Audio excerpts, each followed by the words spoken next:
Modern Horizons 2 is absolutely nuts, and in this video I wanted to go over the best new cards coming into Modern Horizons 2.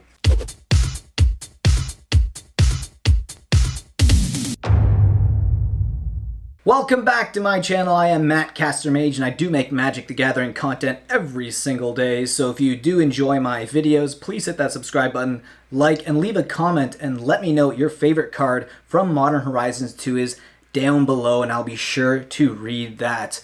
Okay, Modern Horizons 2, it is almost here. Pre-release weekend is just a few days away, and I wanted to take this opportunity to go over what I believe to be the best Modern Horizons 2 new cards that are entering into Modern, but also being released in Modern Horizons 2.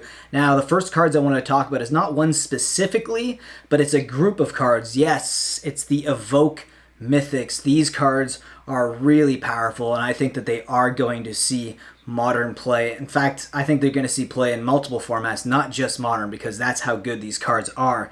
So, Grief is probably my favorite, but you also have Subtlety and Solitude. Solitude actually acts like a Swords to Plowshares in Modern.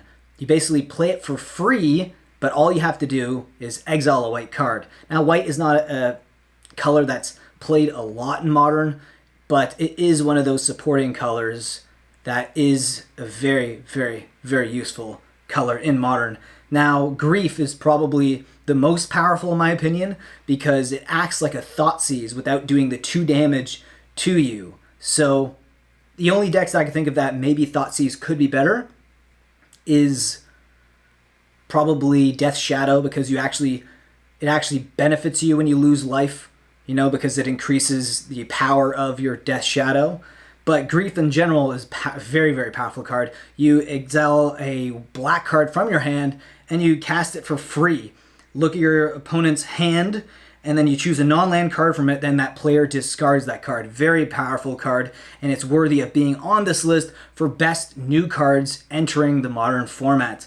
Now, Ignoble Hierarch is my next card I wanted to talk about because I just love the flavor of it. I love the art. I love that they got the same artist who did the original one to come back and have their hands on Ignoble Hierarch.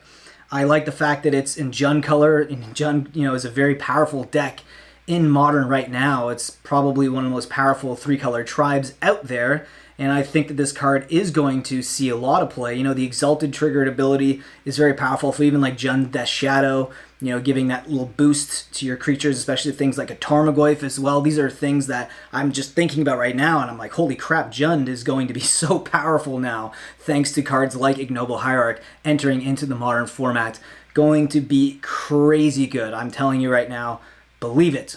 Believe the hype on that card. The next card is not a card that I don't think is going to see play in Modern. It might see play in Modern, but it is 3 mana, and this card is Chatterfang, Squirrel General. I put this on the list just because I like the flavor of it. I like the fact that it really coincides with all the modern squirrels that we are getting into Modern Horizons 2. And it's an interesting thing because we did get a lot of reprints that are like squirrels, like, you know, into Modern Horizons 2. But this is a brand new card, and that's why it's on this list. Now, Legendary Creature Squirrel Warrior 3/3. I like that it's got Forest Walk, so if your opponent has a forest, he's, you know, it's basically unblockable. That's what Forest Walk or Island Walk or any of those walks really are. And if you have 1 or more tokens would be created under your control, those tokens plus that many 1/1 scroll token creature tokens are created instead. So it ramps like crazy. It's similar, it kind of reminds me a bit of like Grenko Mob Boss for goblins, but this is like the squirrel version, which is actually in some ways even more powerful. And then for 1 black, you can sacrifice X squirrels, and then target creature gets +X, -X till end of turn. So that can pump up a squirrel, or it could take out an opponent's creature. Pretty cool.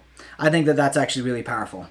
Okay, and the next card we have is a beautiful throwback, Yabbamaya, Cradle of Growth. I do like that we're getting this legendary land for green, and essentially what it does is it makes each of your lands a forest in addition to its other types. You know, that really That really reminds me of Urbog Tomb of Yawgmoth, and it's like we're getting it now for green as well. Could we see a completion of the cycle in all 5 colors? That's something I'm thinking about right now. It could be something they do further down the line. Maybe in a Modern Horizons 3, they release another one, and they just kind of release one per Modern Horizons set that comes out. Either way, that's something I'm thinking about, and this could see some modern play, and that is why it's on this list here today.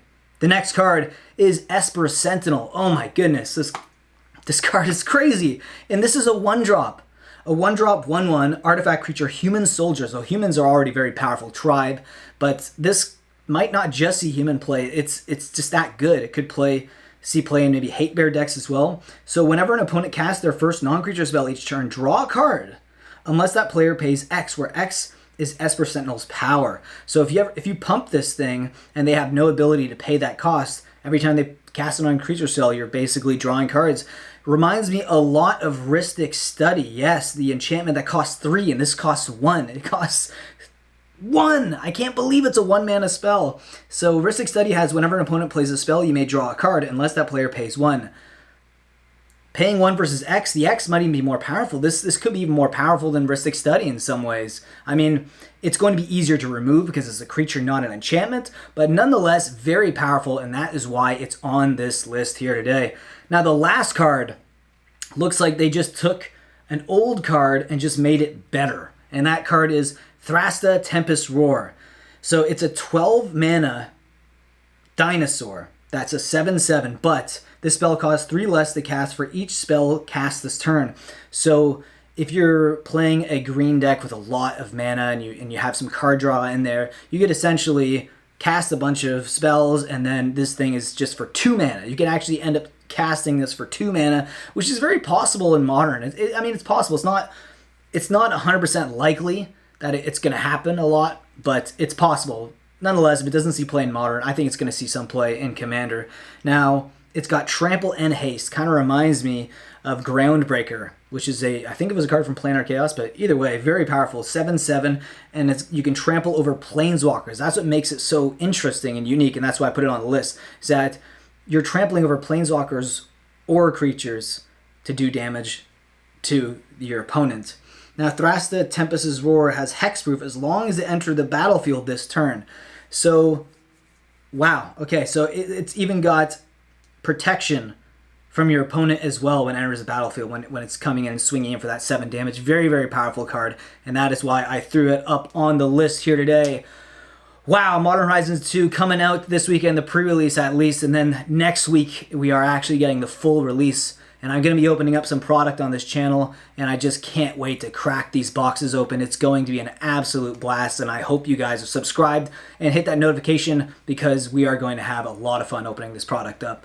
Okay, with that being said, I do make videos Monday to Friday, market movers, and I also make random Magic Gathering videos every day, sometimes 2 or 3 videos a day on occasion. So hit that subscribe button, and I will see you in the next video. Being a patron will help me produce more market movers and add to the funds that I will use for my random buys, and also to my coffee fund, because I drink a lot of coffee for these videos.